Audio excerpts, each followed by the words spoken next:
Olá, olá pessoal, boa tarde. Não sei que horas que você vai ver esse vídeo, se de manhã, se à tarde ou se à noite, mas fica aqui pra mim, pra vocês, né? A minha saudação. Esses dias, em meio a uma conversa, me surgiu uma especulação. A pessoa me perguntou: você acredita em Deus? Acredita no bem? Acredita no mal? E eu disse sim. Acredito em Deus, acredito que existe a essência boa e ruim. Piamente. Longe de religiosidade, é claro. Acredito piamente num Deus soberano sobre todas as coisas, que rege tudo e que tem uma essência totalmente boa. Ah, Celismar, mas se você acredita em um Deus que tem uma essência totalmente boa, como nós, seres humanos, temos uma essência ruim dentro de nós, somos pecaminosos? A gente sabe que a Bíblia, ao longo do tempo, com as várias traduções e com os vários governos e que manipulava o povo, teve alguns, sim, resquícios ali de adulteração. Mas não podemos levar ao pé da letra toda a palavra, porque tudo ali tem comprovação também científica de que realmente aconteceu. Há alguns filósofos bem inteligentes que caçavam a existência de Deus diziam que Deus estava no sentir.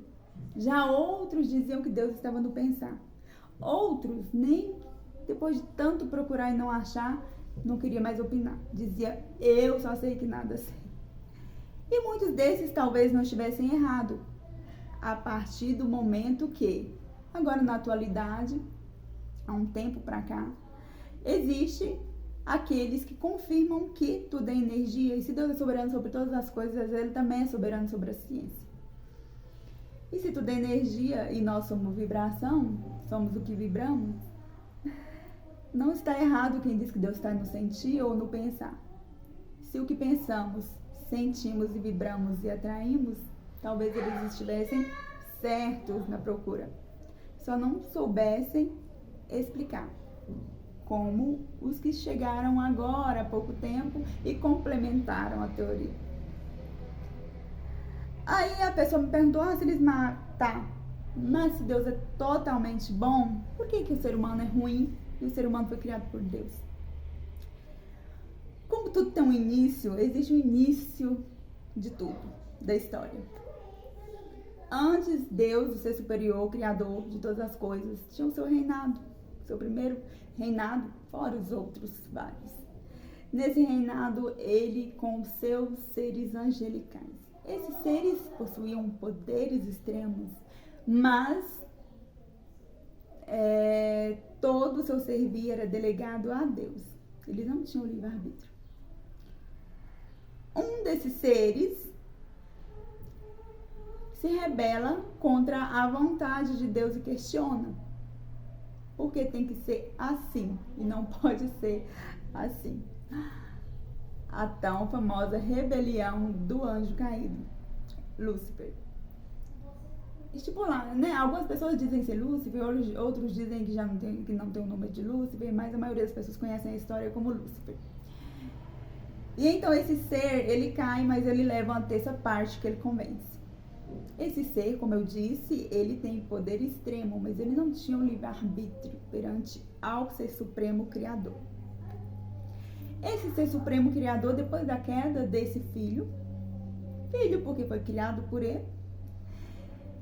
ele cria o ser humano, cria a terra, faz aqui a terra, coloca ali as plantinhas, como está lá em Gênesis, coloca lá os animais, faz Adão, depois faz Eva para coabitar com Adão, manda eles frutificarem, ou seja, renderem a família, e com isso tudo ele diz para eles, que vocês aproveitem e explorem o jardim do Éden à vontade. Só não toquem no fruto do conhecimento do bem e do mal. Na história fala que as pessoas falam que é uma maçã, mas não é bem a maçã. É forma simbólica de explicar. O fruto do conhecimento do bem e do mal é quando os olhos do ser humano se abrem para o mal, a enxergar os dois lados da moeda, as duas versões. Deus, a essência toda boa, E ele faz um ser ali, e ele pede obediência a esse ser. E ele pede para não comer do fruto do conhecimento do bem e do mal. E por incrível que pareça, quem apresenta esse fruto do conhecimento do bem e do mal para Eva é o Lúcifer em forma de uma serpente. E aí os olhos de Eva se abrem. Não se sabe o que foi que Eva provou. Na história, eles colocam o símbolo da maçã. Mas para terem abrido a consciência de Eva, com certeza não foi um fruto. Foi algo a mais. Foi uma essência a mais. Foi uma genética a mais, eu acredito. E com isso, no meio da essência toda boa de Deus, e na palavra dele também fala que ele não pode deturpar tudo o que ele falou. Ele não pode voltar atrás. Se a essência dele é boa, é boa. Mas, com a queda lá de Eva e de Adão, na semeadura de Deus ali, quando Deus fez o ser humano e semeou aqui na terra, colocou aqui na terra, já tinha colocado ali um abrolho também, né? Já tinha um abrolhozinho dentro de nós. A gente já não possuía só a essência boa. A gente tinha abrido os olhos e a gente conhecia o bem e o mal, o certo e o errado. Com isso, houve segundo a palavra, um certo confronto, porque na palavra também fala que o inimigo, ele fala para Deus dia e noite ao nosso respeito, né? Ele leva e ele tenta condenar. Pelo que a gente entende, segundo o que fala na palavra, existe um advogado de absorção, que é Jesus, que tenta nos livrar, e existe um advogadinho de acusação, que é o inimigo, que ele tenta confrontar Deus ali. Acredito eu, segundo o que li na palavra, o que eu extraí ali da palavra, que o inimigo, ele achou o quê? Por ele ter ficado extremamente chateado de ter sido expulso, pela sua ideia Deus não ter absorvido a sua ideia ali de ele achar que deveria reinar ali de uma forma diferente, que deveria as coisas ser diferentes. Eu acredito que ele ficou extremamente chateado quando, ainda que o ser humano tivesse errado, Deus tivesse dado a segunda chance, não tivesse exterminado, e tivesse ainda dado o livre-arbítrio. Os seres angelicais, como eu já disse, nasceram para servir, ainda que tivessem todo o poder. Mas eles não têm o livre-arbítrio. Nós não temos o poder extremo e sobrenatural, mas nós temos livre-arbítrio. Se somos também imagem e semelhança de Deus, como diz na palavra, e segundo vários estudos científicos, se foi Deus que criou a ciência, talvez também somos partículas de Deus, pequenas fagulhas de Deus. Com isso, a gente tem o livre-arbítrio de optar pelo bem, né? Ele nos deu esse livre-arbítrio de optar pelo bem e optar pelo mal. Depois que a semente ali tinha sido, inseminada ali, e a maldade dentro. Com tudo isso, existe uma disputa acirrada até hoje. Não que Deus seja pequeno perante o mal. Se ele, quem criou o mal, se o mal um dia foi bom e teve lá com ele, então ele é um dos filhos de Deus, né? Mas caiu, saiu da direção. E não pode mais, não tem livre-arbítrio. Não pode escolher entre, eu vou voltar a ser bom, eu vou voltar a ser ruim. Ele escolheu e pronto. Nós temos o livre-arbítrio. E com esse livre-arbítrio que adquirimos, na palavra também fala que tem essas duas variações de formas que o inimigo, ele tenta nos acusar o tempo todo perante Deus sobre as nossas procedências. Com tudo isso, a pessoa me pergunta, mas o inimigo, ele não é ruim? Ele não faz a gente pecar o tempo todo? Eu te digo que ele é a essência desobediente de Deus. Desobediente dos filhos de Deus. Só que ele não tem livre-arbítrio. Quem tem o livre-arbítrio é você. E eu posso te provar isso. Houve, na palavra, houve uma época que, segundo a palavra, segundo a história, andava pela terra Deus E o Satanás quer dizer opositor. Satanás quer dizer opositor. Não tenha medo da palavra Satanás, não. Quer dizer opositor. Opositor de Deus. Um é contra o outro. E Deus olha para Jó e diz, olha lá o meu servo Jó. Olha lá para você ver feliz. Olha lá para você ver rico. Olha lá para você ver, tem as melhores filhas, a melhor esposa, os melhores celeiros. E o inimigo diz, também você favoreceu ele, deu tudo para ele, por isso que ele te louva, por isso que ele é obediente a você. Por isso que eu te falo que há uma disputa aí, que a palavra revela isso. Quando diz que Deus fala para Satanás, então toca nele. Se você acha que ele me louva pelas coisas que ele tem, então você toca nele. Toca nele, só não tira a vida dele. Então prova também que Deus é soberano sobre todas as coisas, mas que Satanás também tem poder. O poder delegado por Deus e até onde Deus quiser deixar ele tocar, né? Porque se Deus falou, toca nele, só não toca na vida dele, então Deus estipulou, você vai só até aqui. Então Deus é soberano sobre tudo, sobre o bem, sobre o mal. E quando Deus fala isso pra ele, ele começa a tocar em tudo de Jó. Tira filhos, tira os animais que Jó criava, tira a esposa, deixa Jó doente e Jó não se volta contra Deus, segundo a história. E aí, como ele não conseguiu mudar o pensamento de Jó, como ele não conseguiu deturpar os pensamentos de Jó em relação a Deus, a essência de Jó, Deus volta ali e restitui tudo que Jó tinha. Então, com isso tudo, mostra que o inimigo existe. Só que você tem o livre-arbítrio. Existe o bom e existe o ruim. Existe o caminho bom e existe o caminho ruim. Mas você tem o livre-arbítrio de escolher o que você quer, independente de qualquer coisa. E todos esses caminhos vai te dar um retorno.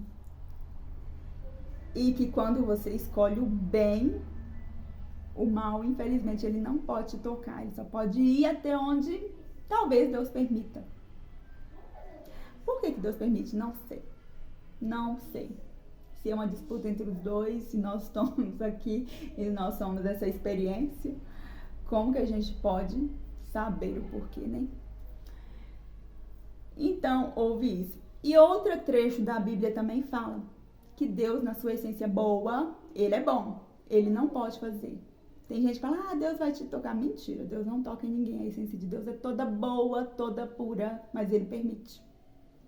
Eu te provo porque fala que Deus é bom o tempo todo. Na Bíblia fala que Deus, a essência dele é boa. Ele não pode mudar essa essência dele. E na Bíblia também fala, na palavra de Deus, fala que ao nosso redor, como somos criaturas de Deus, ele nos protege. Todos nós. Na Bíblia fala que todos nós. Até aqueles que deixam o mal prevalecer mais que o bem, porque todos nós temos a semente do bem e do mal. Mas tem gente que deixa a semente ruim prevalecer muito mais que a boa. Na palavra fala que a gente tem que ter temperança. A gente não pode atropelar as coisas, não pode ser muito bom, trouxa. E você também não pode ser ruim, treva. Temperado. Já viu um arroz? Faz ele sem sal. Ninguém come. Faz ele salgado. Ninguém come. Faz ele bem temperado. Moderado. Tudo que é bem temperado é duradouro. Casamento, filhos, tudo. Emprego, tudo que é bem temperado é duradouro. Tudo que é sem sal demais tende a acabar. Tudo que é salgado demais tende também a ser ruim. A palavra fala que Deus, como somos criaturas dele, e ele não pode voltar atrás na palavra dele, quando ele fala sobre proteção, sobre cuidado. Nós, assim, Deus, ele não pode voltar atrás na essência boa dele. Deus fez isso. Deus não faz mal, mas Deus permite o mal. A gente viu através da história de Jó. Estamos aqui e ao nosso redor tem um anjo de Deus protegendo a gente. E ao nosso derredor, depois, tem um anjo do maligno. Satanás, espírito ruim, o que você quiser dar um nome, dependendo da sua religião. Só que, te contei da disputa. E tá você ali no livre-arbítrio, 2 caminhos, onde você pode optar pelo certo e pelo errado. E Deus, ele quer, na essência boa dele, que você opte pelo bem. E você não perde nada em optar pelo bem. Quando você opta pelo bem, o anjo do Senhor fica ali acampado ao seu redor. O anjo bom, te protegendo, seja do que for. Quando você também deturpa a vontade boa de Deus, que é que você faça o bem e vá para o outro lado, ele não pode contrariar a palavra dele, ele não pode contrariar a verdade dele, a essência dele boa e de verdade. Ele afasta o anjo dele e vem o anjo do maligno e te toca. Não foi Deus quem te tocou, não foi o anjo do bem que te tocou, foi o anjo do maligno por permissão de Deus. Então existe um Deus sobre todas as coisas, soberano sobre todas as coisas, segundo o que a gente vai lendo. Ele diz: conhecereis a verdade, é ela que vai te libertar e vai te abrir seus olhos. Só que ele te deu o livre-arbítrio. O inimigo, ele questiona esse livre-arbítrio até hoje, porque ele não teve livre-arbítrio, ele não pode escolher, ele simplesmente errou e saiu. Você pode escolher. E você ter abrido seus olhos te dá a opção de fazer o certo ou fazer o errado. De certa forma, abrir os olhos é bom? Há quem diga que sim e há quem diga que não. Há quem diga que sim porque conhecemos os dois lados da moeda, o lado bom e o lado ruim. E há quem diga que não, porque nós poderíamos ser essência totalmente boa, totalmente regido por Deus, do jeito que Deus queria, da forma que queria, entendeu? Mas não cabe a mim aqui também dizer o que tá certo e o que tá errado. Só que eu digo pra você uma coisa: quando você acerta, você optou pelo caminho certo. E ali o anjo vai ficar estacionado. Ele não vai deixar o outro ultrapassar a barreira. Caso você faça o errado, infelizmente, com certeza, o coração de Deus deve se encher de aflição, né? Ah, por que foi fazer errado? Agora eu vou ter que afastar porque eu não posso mentir, eu sou verdade. Então, se eu falei, né, que eu sou amor e justiça na minha palavra, então eu tenho que ir lá tocar, deixar o outro tocar, porque ele é todo bom, ele também não pode fazer nada. Mas ele pode permitir. Você viu a história de Jó? Então, pelo sim, pelo não, que você trilhe o caminho certo. Ah, mas então o inimigo é bom, ele não é bom? Ele está confrontando Deus a seu respeito. Ele está confrontando Deus o tempo todo a seu respeito. Mas tem muitas coisas que não é o inimigo que faz, é você com seu livre-arbítrio. É o seu livre-arbítrio que faz, pelas suas escolhas, pelo trajeto que você resolve tomar, entendeu? Então é isso aí. Aí eu conversando com essa pessoa e dentro dos parâmetros explicando que eu acho segundo lei. E ela faz um vídeo sobre isso, faz algo sobre isso e eu decidi fazer. Né? E quem quiser aqui, ó, entrar e debater comigo, eu acho bom, eu acho legal. Vamos aqui debater sobre esse assunto tão bom, né? Ou talvez eu possa te abrir o olho em alguma coisa e talvez você possa abrir mais os meus olhos em relação a outras coisas, porque tudo que a gente acha que a gente sabe demais, a gente não sabe coisa nenhuma. A gente vai nascer aprendendo e a gente vai morrer sem saber nada. Nada, nada, nada. Nem os grandes lá de trás, teve um que disse: depois de tanto procurar, eu só sei que nada sei.